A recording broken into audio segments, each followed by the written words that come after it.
sekali bahwa banyak sekali film yang tertunda, bukan cuma karena pandemi, tapi memang ada film, jangankan 2-3 tahun, yang 5 tahun lebih pun ada, belum dapat tayang sampai dengan hari ini. Padahal filmnya sudah selesai, sudah cetak kopi, minimal kopi A sudah ada, saya punya daftar filmnya, tapi memang demikianlah. Kita hanya punya kesempatan setiap Kamis menayangkan 2 film, jadi pada satu tahun itu ada 52 hari Kamis, kalau dihitung adalah 104. Tapi tahun ini, tahun 2022 memang luar biasa sekali. Kita menayangkan 88 film dan menjadi tahun terlaris sepanjang masa dengan jumlah sampai awal Desember kemarin tanggal 4 saya hitung sudah 52 juta penonton. Ini sangat mengubahkan rekor tahun 2019 jumlahnya adalah 51 juta penonton. Ya. Dengan demikian, saya yakin sekali pada tahun 2023 jumlah film akan semakin banyak dan semakin banyak lagi. Jadi kalau hanya setiap Kamis itu tayang 2 film akan tidak cukup. Mestinya akan 3 film. Ya, karena saya lihat banyak sekali. Saya sebut major company itu di Indonesia ada 8. Ya, itu masing-masing memproduksi minimal 80 film. Jadi jumlahnya bagaimana perusahaan-perusahaan indie akan bertahan itu cara satu-satunya adalah dengan memperbanyak layar bioskop.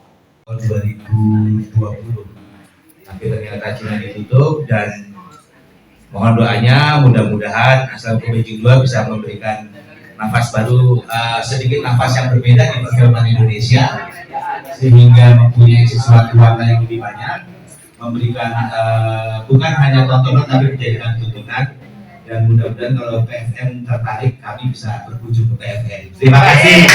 Ditunggu. Videonya dong. Memberikan biaya kepada PH, kemudian Nyaman Studio Pak Sudi juga yang menjadi produsernya untuk membuat film ini film pertama PFM yang hasil kerjasama dengan PH. Jadi karena transformasi PFM dari produksi, perusahaan PH yang berproduksi sekarang jadi pembiayaan film untuk PH-PH. Jadi ini lebih sifatnya itu informasi pertama yang perlu saya sampaikan. Kedua tentang SR itu memang dari pertama Pak Dwi minta ada beberapa bagian yang kita ambil di set di Jawa, di Jogja maupun di studio PFM. Nanti kita akan gabung. Jadi memang nggak bisa banyak-banyak memang shotnya. Ya, kita cuma ngambil beberapa shot yang memungkinkan karena juga pada saat kita selesai infrastrukturnya studio SR baru dibangun, jadi belum maksimal karena itu pada saat September itu baru konstruksinya baru dibikin. Kira-kira itu aja sih yang September 2022 ya Mas? Apanya? September tahun lalu. Iya, enggak, syutingnya kita baru kemarin itu di September, baru selesai 1 September. Kalau XR-nya baru September kemarin baru kita bangun. Jadi memang proyek pertama. Cina begitu.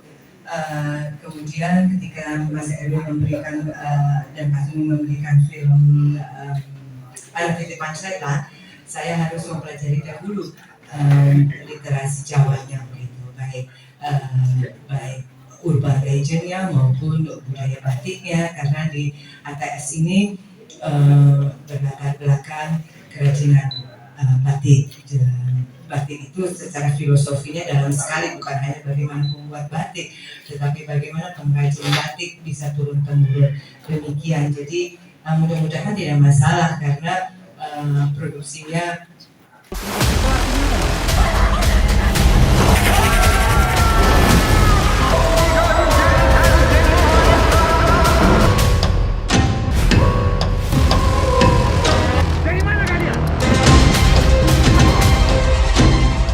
mengganggu mata pencarian orang.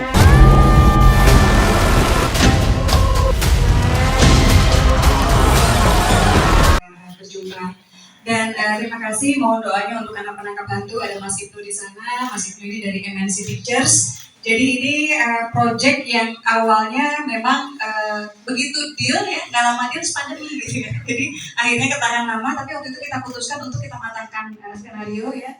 tapi sempat ganti penulis skenario. Dan at the end saya pikir saya selalu percaya bahwa Allah knows best gitu loh. Ketika kita akhirnya kerjasama dengan siapa, dan akhirnya Mas Yosef Purnomo datang gitu kan, dan skenario diubah. Jadi Mas Yosef Purnomo ini skenario beliau yang mengerjakan, DOP-nya beliau yang mengerjakan, directing-nya beliau yang mengerjakan, sampai editing itu beliau yang mengerjakan gitu. Tapi saya cukup bawel untuk film-film kalau ini dari buku Anak Penangkap Hantu. Jadi karya ide awalnya itu dari anak Asma yang nomor 2. Adam Putra Firdaus waktu dia jadi penulis cilik umur 10 tahun. Tapi untuk buku yang sekarang ini, yang rilisnya juga pas sebelum pandemi, satu keluarga penulis, jadi ayahnya nulis, bundanya nulis, kakaknya nulis, dan kebetulan kami memang keluarga penulis. Jadilah Anak Penangkap Hantu.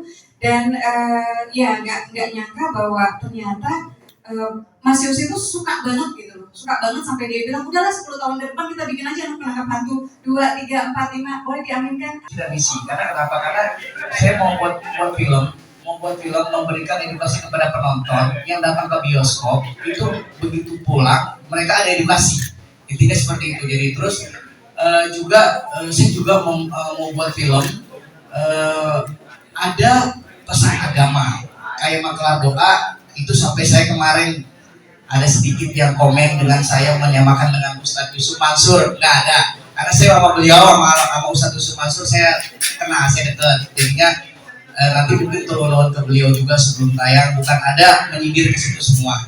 Terus juga untuk tahun 2023 insya Allah Anak Bangsa Picture akan produksi filmnya horor, tapi horornya mungkin lebih ke religi Bang ya.